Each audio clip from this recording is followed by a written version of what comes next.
Hello friend. आशा करता हूँ आप सभी अच्छे होंगे। एब्सोल्यूट एनालिसिस यूट्यूब चैनल में फ्रेंड आप लोगों का स्वागत है। तो फ्रेंड आज हम लोग डिस्कस करने जा रहे हैं रिटायर बिफोर 50। मतलब जस्ट दो ईटीएफ के बारे में हम लोग डिस्कशन करने जा रहे हैं फ्रेंड। अगर ये ईटीएफ अगर आपके पोर्टफोलियो में कंटिन्यूअस रहेगा, अगर आप इस टाइप के दो ईटीएफ को, कोई भी इस कैटेगरी के दो ईटीएफ को आप लोग लेकर के अपने पोर्टफोलियो में रखते हैं, तो आने वाले 15 से 20 साल में अच्छा रिटर्न बना करके दे सकता है फ्रेंड। तो आप चलते हैं, हम लोग देखते हैं कि वो ईटीएफ क्या है और कैसे कैसे उसमें डाइवर्सिफिकेशन कर सकते हैं और डाइवर्स पोर्टफोलियो बना के रख सकते हैं। तो देखते हैं भैया, एक जो ईटीएफ है आप लोग का, जो है S&P 500 और NASDAQ 100। तो ये दोनों ईटीएफ की जो कैटेगरी है वो यूएस मार्केट में लिस्टेड है। तो इस दोनों ईटीएफ में से किसी भी एक ईटीएफ में जाकर के आप अपना क्या कर सकते हो, पोर्टफोलियो बना सकते हो।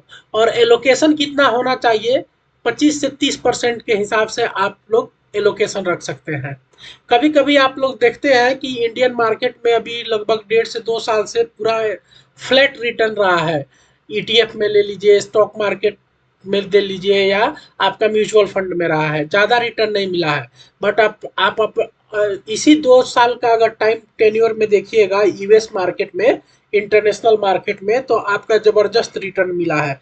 इसीलिए आज के टॉपिक में हम लोग डिस्कस कर रहे हैं कि अगर अर्ली 50 के पहले रिटायर करना है, आइडियली जो एज होता है भारत में वो रिटायरमेंट का 60 होता है, लेकिन बहुत लोग के पास अगर एक अच्छा स्ट्रेटजी रहेगा तो वो अगर उस स्ट्रेटजी को फॉलो करते हैं तो 50 के उम्र में भी आप लोग फिनेंशियली फ्रीडम प्राप्त कर सकते हैं, और उसके बदले में आप क्या कर सकते हैं, रिटायर हो सकते हैं।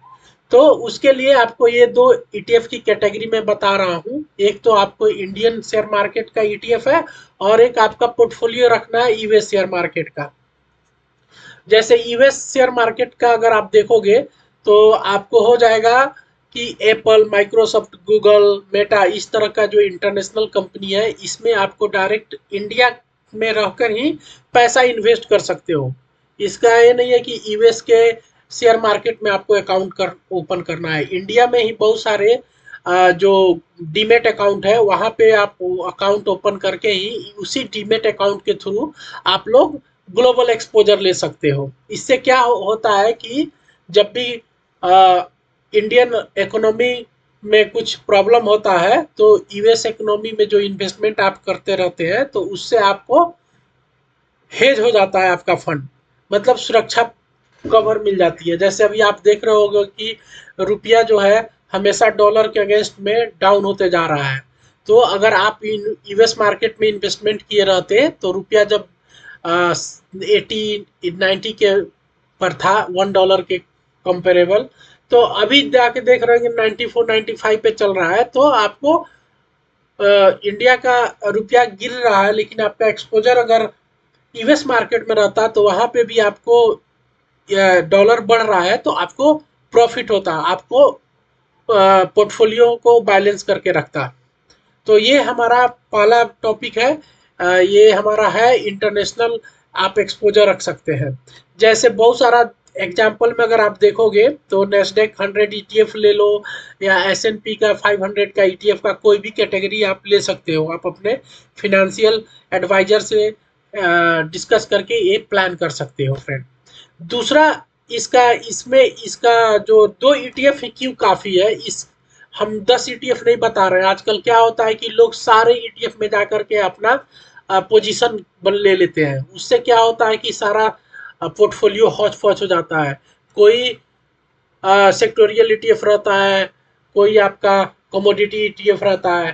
तो इस तरह से आपको, आप एनालिसिस नहीं करते हो ना, दूसरों के सजेशन पे जा करके या न्यूज देख करके आप जा करके ईटीएफ में इन्वेस्टमेंट कर लेते हो। तो उससे क्या होता है कि आपको कोर कॉन्सेप्ट समझ में नहीं आता है। तो एक कॉन्सेप्ट समझने की जरूरत है। तो दो ही ईटीएफ क्यों काफी है, क्योंकि आप देखोगे पहला पॉइंट है कि जितना कम रहेगा उतना तरीका से आप पोर्टफोलियो को टेक केयर कर सकते हो। हमेशा रिव्यू करके देखोगे कि 6 मंथ में, क्वार्टरली और एक साल में कितना रिटर्न मिला। अगर कुछ अप एंड डाउन रहता है तो उसके अनुसार से आप उसमें एवरेज कर सकते हैं। तो ये पॉइंट हो गया सिंप्लिसिटी। दूसरा है एग्रेसिव ग्रोथ। और एक आप लंबे टाइम के लिए एक स्ट्रेटजी बनाते हैं, कैपिटल ग्रोथ पे फोकस करते हैं और अर्ली रिटायरमेंट लेते हो, तो कम से कम ईटीएफ जो रहेगा उसको आप एग्रेसिवली उसमें इन्वेस्टमेंट करके आप इसको अचीव कर सकते हैं। और तीसरा पॉइंट है कि कम लागत। 10 ईटीएफ रहता है तो सारे ईटीएफ में आप इन्वेस्टमेंट करते हो तो सारे में एक्सपेंस रेशियो अलग अलग रहता है। कुछ ऐसे ईटीएफ रहते हैं जो प्रीमियम पे ट्रेड करते हैं, बट मार्केट में वो क्या उसका प्राइस प्रीमियम पे नहीं रहता है, बट वो आपको पैसा दे करके उतना ईटीएफ का वैल्यूएशन भी नहीं रहता है, लेकिन आपको प्रीमियम पे पैसा दे करके उस ईटीएफ को खरीदना पड़ता है। तो उससे क्या होता है, ब्रोकरेज जाता है, एक्सपेंस रेशियो बढ़ते हैं। तो ये सब पॉइंट है जो आपके लॉन्ग टर्म प्रॉफिट को डिस्टर्ब करते हैं फ्रेंड। तो ये 3-4 पॉइंट है फ्रेंड कि क्यों कम से कम ईटीएफ अपने पोर्टफोलियो में रखना चाहिए। 2, 3, 4, 5 ईटीएफ काफ़ी है अपने पोर्टफोलियो में रखने के लिए। 10-15 ईटीएफ लगाने का जरूरत नहीं है फ्रेंड। तो इससे हम लोगों ने अभी जब डिस्कस किया कि दो ईटीएफ के बारे में हम लोग डिस्कस कर रहे थे। एक तो हम लोग ग्लोबल एक्सपोजर का बात कर रहे थे, जो आपको नेस्डेक ईटीएफ, नेस्डेक के जो इंडेक्स है एस एन पी 500 और नेस्डेक 100, उसमें ले सकते हैं। और दूसरा है कि हम लोग इंडिया में रहते हैं तो इंडिया का भी ग्रोथ स्टोरी इन फ्यूचर में बहुत अच्छा होने वाला है, क्योंकि यहाँ पे टाइम बिंग के लिए 10 से 15 20 साल का इन्वेस्टमेंट स्ट्रेटजी इंडिया में बहुत अच्छा होने वाला है। तो उसमें हम लोग जाकर के ग्रोथ मोमेंटम ईटीएफ फंड जो है, ये किसी भी कंपनी का जो आप देख सकते हो जो लगभग 13 से 14% का रिटर्न दिया है पास्ट में, तो उस डेटा को कंसीडर करके आप देख सकते हो। मैं आपको थोड़ा सा बैकग्राउंड दिखाने के लिए मैं आपका डीमेट में चल कर डिस्कस कर लेता हूँ ताकि आपको क्लैरिटी मिल जाए इस पॉइंट पे। तो आपको क्या करना है भाई, आप लोगों को ये करना है कि ग्रोथ मोमेंटम ईटीएफ जो है जिसमें 60 से 70% का लोकेशन रखना है। अगर 10,000 रुपया इन्वेस्ट कर रहे हो मंथली, तो 6 से 7 हजार रुपया इंडिया के ग्रोथ मोमेंटम ईटीएफ फंड में रखना है। और 30 से 40% जो है इंटरनेशनल एक्सपोजर रखना है, जो हांगकांग का हो गया मार्केट, चाइना का मार्केट हो गया, यूएस का मार्केट हो गया। तो उसमें आपके कैपिटल एपेटाइट के साथ आप कितना रिस्क बियर कर सकते हो उसमें रखना है। अभी हम लोग दोनों टाइप के ईटीएफ जो हम लोग डिस्कस किए, ग्रोथ मोमेंटम ईटीएफ और इंटरनेशनल ईटीएफ, इस पे एक एक मिनट डिस्कस कर लेते हैं ताकि आप लोगों को बेटर क्लैरिटी आ जाए फ्रेंड। तो अभी आते हैं हमारे डीमेट अकाउंट में। इस डीमेट अकाउंट में चल के देखते हैं, जैसे हम लोगों ने निफ्टी 200 मोमेंटम ईटीएफ के बारे में डिस्कस कर रहे थे, तो इसका एक एग्जांपल आप ले सकते हैं, Motilal Oswal Nifty 200 momentum ETF है। इस तरह बहुत सारे ईटीएफ बना है, आप लोग जाके अपने डीमेट अकाउंट में एक्सपोजर करके देख सकते हो। उसका मार्केट का फंड साइज है, एक्सपेंस रेशियो कितना है, एनएवी कितना है, मिनिमम एसआईपी कितना कर सकते हो। रिटर्न कैलकुलेटर पे जाकर के देख सकते हैं कि अगर आप 5 साल पहले इन्वेस्टमेंट किए रहते तो अभी आपको कितना रिटर्न मिल सकता था, 10 साल पहले किए रहते तो कितना परसेंट का रिटर्न मिल सकता है। ओवरऑल अगर आप देखोगे, ये आपका मोतीलाल ओसवाल का मैं डिस्कस कर रहा हूँ फ्रेंड। ये आपका शुरू हुआ था 2022 में, तो ये ज़्यादा पुराना नहीं है, 4-5 साल पुराना ये मोमेंटम ईटीएफ है। इसका अगर रिटर्न अगर आप देखोगे एनुअली 10% का रिटर्न दिया है। तो इस तरह का आप अपने हिसाब से पोर्टफोलियो बना सकते हो। एक दूसरा एग्जांपल मैं दिखा रहा हूँ इसी ईटीएफ का, एक है Kotak Nifty 200 momentum 30 index ETF. तो ये भी है, इसका भी अगर आप देखोगे ये भी ज़्यादा पुराना ईटीएफ नहीं है। ये आपका ऑल टाइम अगर देखोगे तो ये 2023 में शुरू हुआ था, 26 हो रहा है, 3 साल है, 3 साल में 13% का रिटर्न दिया है, 13.16% का एनुअलाइज्ड रिटर्न दिया है। तो ये आप बोल सकते हो कि बहुत अच्छा रिटर्न है। तो इस तरह का अगर आप पोर्टफोलियो बनाते हो लगभग 15 से 20 सालों के लिए इन फ्यूचर में, तो आपको एक अच्छा हैंडसम रिटर्न मिलने का चांस है फ्रेंड। और इसमें इस तरह का जो निफ्टी 200 मोमेंटम ईटीएफ है जो हम लोगों ने डिस्कस किया है, 60 से 70% का एलोकेशन रखना है। और आपका जो इंटरनेशनल एक्सपोजर वाले ईटीएफ है, जिसमें हम लोगों ने डिस्कस किया था कि नेस्डेक 100 ईटीएफ ले ले या एस एन पी 100 ईटीएफ ले ले, 500 की जो कंपनियां हैं यूएस में, उसमें अगर एक्सपोजर लेते हैं 10 से 15 सालों में, तो वहां पे भी अच्छा रिटर्न मिल सकता है। एक अगर आप डेटा अगर देखोगे, मोतीलाल ओसवाल, जिसको हम लोग नेस्टेक 100 ईटीएफ भी बोलते हैं, या जनरली भाषा में हम लोग मॉम 100 भी बोलते हैं इसको, मॉन 100। तो इसका अगर रिटर्न अगर आप देखोगे, यहाँ पे नीचे चल के मैं दिखाता हूँ, ये खुद मेरे पोर्टफोलियो में है फ्रेंड। ये मैं 222 पे पिछले साल से इन्वेस्टमेंट शुरू किया था, मतलब एक साल से थोड़ा सा ज़्यादा हो रहा है। तो अभी तक मैंने 87 शेयर एक्यूमुलेट किए हैं और 46% का रिटर्न दिया है हमको। तो इसी तरह आप लोग देख सकते हो, एक साल में 46% का रिटर्न मिला है, जबकि मार्केट अभी इतना डाउन था। अगर अगर ओवरऑल अगर नीचे चल के देखते हैं, इसका कैलकुलेटर पे चल के देखते हैं, तो वहां पे भी आप लोग देख सकते हैं कि अगर 5,000 रुपया मंथली इन्वेस्टमेंट हुआ रहता, तो 5 साल में आपको 65% का रिटर्न मिला रहता, 3 साल में लगभग आपको 53% का रिटर्न मिला रहता, और एक ईयर में आपको 22% का रिटर्न मिला रहता। तो इस तरह का इन्वेस्टमेंट आप लोग सिप कैलकुलेटर से कैलकुलेट कर सकते हैं फ्रेंड।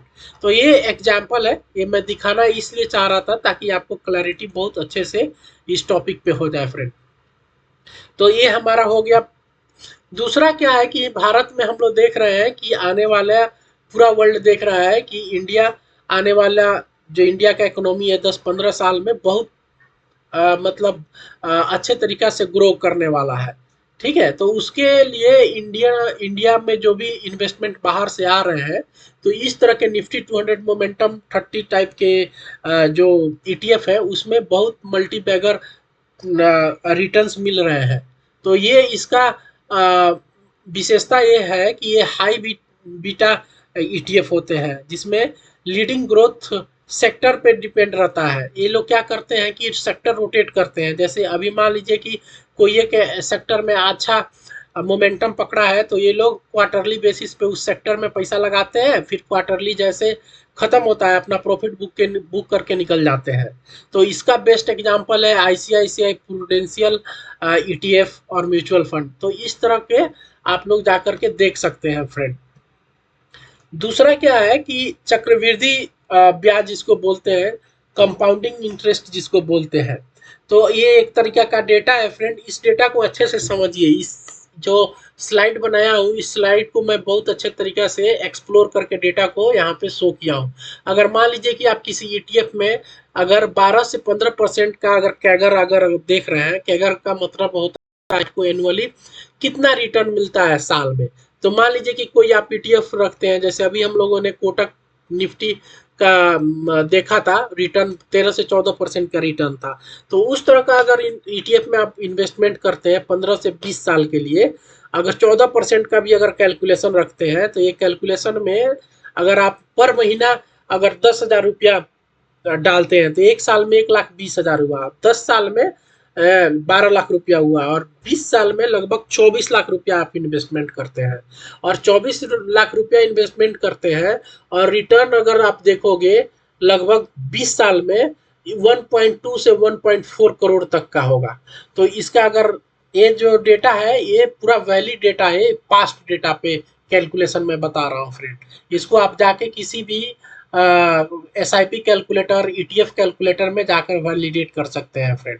और एक और इसके साथ एक और पॉइंट मैं ऐड कर रहा हूँ यहाँ पे, 72 का नियम, रूल ऑफ 72। रूल ऑफ 72 ये होता है कि अगर आपको आपके कैपिटल का कितना कितना टाइम आपका कैपिटल दुगुना हो जाएगा, तो उसको सीधा सा आपको एक फॉर्मूला दिया है कि 72 को डिवाइड कर देना है जितना परसेंट से आपका एनुअली आपका ईटीएफ रिटर्न दे रहा है। मान लीजिए कि अभी हम लोग 14% का रिटर्न यहाँ पे डिस्कस कर रहे थे कि 14% के कैगर से रिटर्न मिल रहा है आपका, किसी ईटीएफ में आपने इन्वेस्टमेंट किया है। तो 72 को डिवाइड कर दीजिए 14 से, लगभग 5 साल में आपका ईटीएफ का इन्वेस्टमेंट डबल हो जाएगा। अगर आप 5 लाख रुपया इन्वेस्टमेंट किए हैं, अगर 14% का एनुअली रिटर्न दे रहा है, तो 5 साल के बाद वो 10 लाख का पोर्टफोलियो हो जाएगा फ्रेंड। तो इस तरह का फार्मूला आप यूज करके, इस तरह का डेटा पैटर्न यूज करके आप अपना कंपाउंडिंग कंपाउंडिंग के लिए प्लान कर सकते हैं। और अभी लास्ट में हम लोग क्विकली डिस्कस करते हैं कि किस तरह का रणनीति बनाए। तो हम लोग क्या कर सकते हैं, ईटीएफ में लॉन्ग टर्म प्ले करना है तो हम लोग एक्यूमुलेशन फेज को कैटर करते हैं। लगभग 10 से 15 साल का टाइम पीरियड जो रहता है 70/30 में, जैसे 70% इंडियन ईटीएफ में हम लोग इन्वेस्टमेंट करते हैं, 30% अगर ये इंटरनेशनल ईटीएफ में एक्सपोजर करते हैं, और 10 से 15 साल एक्यूमुलेट करते जाते हैं, इसको एक्यूमुलेशन फेज बोलते हैं। तो ये एक लंबे टाइम पे बहुत अच्छा रिटर्न करके जाएगा। दूसरा है कि रीबैलेंसिंग का कॉन्सेप्ट। रीबैलेंसिंग का स्ट्रेटजी वो होता है फ्रेंड कि मान लीजिए कि आपने 1 2 साल 3 साल में किसी ईटीएफ में इन्वेस्टमेंट किया और वो आपको 10 से 15 20% रिटर्न दे दिया, और कोई रिटर्न जो है कोई ईटीएफ में आपको कम रिटर्न मिला है, 8 से 9% मिला है, लेकिन आपको मालूम है कि ईटीएफ लॉन्ग टर्म में रिटर्न देता है, तो जिसमें 15 से 14% रिटर्न मिला है उसमें से कुछ पार्ट आप बेच दीजिए, कुछ प्रॉफिट बुक कीजिए, और जो ईटीएफ कम रिटर्न दिया है उसको थोड़ा आप एक्यूमुलेशन उसमें बढ़ा लीजिए, उसमें एक्सपोजर ले लीजिए। तो क्या होगा कि लॉन्ग टर्म में कम प्राइस में आप खरीदे हैं तो लंबा टर्म में जब उसका एवरेजिंग होगा, वैल्यू एवरेजिंग होगा, तो आपको एक अच्छा रिटर्न बना करके देगा, जिसको रिबैलेंसिंग कॉन्सेप्ट बोलते हैं फ्रेंड। तीसरा है, ये हम लोग का जो पीडीएफ है इसमें पूरा मैं पिक्टोरियल प्रेजेंटेशन डेटा को एनालिसिस करके बनाया हूँ, आप लोग देख सकते हैं इसको, बार बार एक बार दो बार समझ सकते हैं तो आपको समझ में आ जाएगा। तीसरा है pre retirement phase. Pre retirement phase में क्या करना पड़ता है फ्रेंड कि एग्रेसिव, जब मान लीजिए कि आपका उम्र 50 55 साल का है और 60 साल में आप रिटायर करने वाले हैं, तो 55 साल के एज में आपका मान लीजिए 50 लाख का कॉर्पस अगर जमा हो रहा है, तो उसको एग्रेसिव फंड में नहीं डालना है, क्योंकि जब रिटायरमेंट होते हैं एग्रेसिव फंड क्या होता है कि बहुत तेजी से भागते हैं, बहुत तेजी से कम हो जाते हैं। तो आपको नहीं मालूम है ना आने वाले 5 साल के टाइम में इंडियन इकोनॉमी में क्या होगा, वर्ल्ड इकोनॉमी में क्या होगा, आपका पोर्टफोलियो क्या होगा। तो आपको उस टाइम पे 5 साल का एग्जाम्पल लेकर चलते हैं कि 5 साल में आप लोगों को उस फंड को एक स्टेबल फंड में डिस्ट्रीब्यूट कर देना चाहिए। मान लीजिए अभी आप 90-10 का रेशियो रखते हैं कि 90% एग्रेसिव इन्वेस्टमेंट करते हैं, 10% लो रिस्क वाले इन्वेस्ट, हाई रिस्क वाले में 90% इन्वेस्ट कर दिए और कम रिस्क वाले में 10% किए। लेकिन जब रिटायरमेंट का एज होता है तो आपको इसको डिस्ट्रीब्यूट कर देना चाहिए, ताकि रिटायरमेंट के टाइम में सारा पैसा आपका रिस्क में नहीं जाए। तो उसको हम लोग प्री रिटायरमेंट फेज प्लान बोलते हैं फ्रेंड। तो आप लोग इस तरह भी आप लोग जाकर के स्ट्रेटजी फॉलो कर सकते हैं। और रिटायरमेंट फेज जब आपका फ्रेंड कंप्लीट होता है तो उस टाइम पे आप लोग क्या कर सकते हैं, SWP प्लान बनाते हैं। एस डब्ल्यू प्लान जो प्लान है इसका बहुत सारा वीडियो हम लोगों ने अपने चैनल पे डाला है, आप लोग जा करके एक्सपोजर ले सकते हैं फ्रेंड। तो ये कुछ पॉइंट था जिसको आपको दो टाइप का ईटीएफ में आपको इन्वेस्टमेंट करना है फ्रेंड, लॉन्ग टर्म में अगर बहुत अच्छा रिटर्न लेके आना है। ये नहीं कि 10 15 20 ईटीएफ में आप लोग क्या कर रहे हैं, इन्वेस्टमेंट धनाधन करते जाते हैं और बाद में कुछ मिलता नहीं है। तो आपको सावधान रखना है, ये सब जो जो पॉइंट है ये सब पॉइंट को क्या करते रहना है, एनालिसिस करते रहना है, तब जा करके आपका लॉन्ग टर्म में एक अच्छा पोर्टफोलियो बनेगा फ्रेंड। तो ये सब पॉइंट्स था फ्रेंड जिसमें हम लोगों ने डिस्कस किया कि दो टाइप के ईटीएफ में आपको इन्वेस्टमेंट करना है, जो निफ्टी 200 मोमेंटम ईटीएफ है और इंटरनेशनल एक्सपोजर ईटीएफ है जो मॉम 100 है, S&P 500 है। तो आपको लॉन्ग टर्म में अच्छा पोर्टफोलियो बनेगा और एक अच्छा आपको रिटायरमेंट में कॉर्पस जमा हो जाएगा।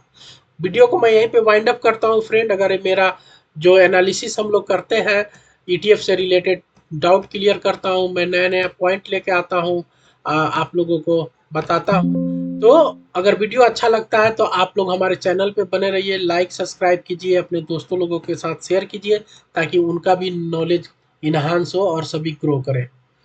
वीडियो को यहीं पे वाइंड अप करता हूँ। थैंक यू, जय हिंद।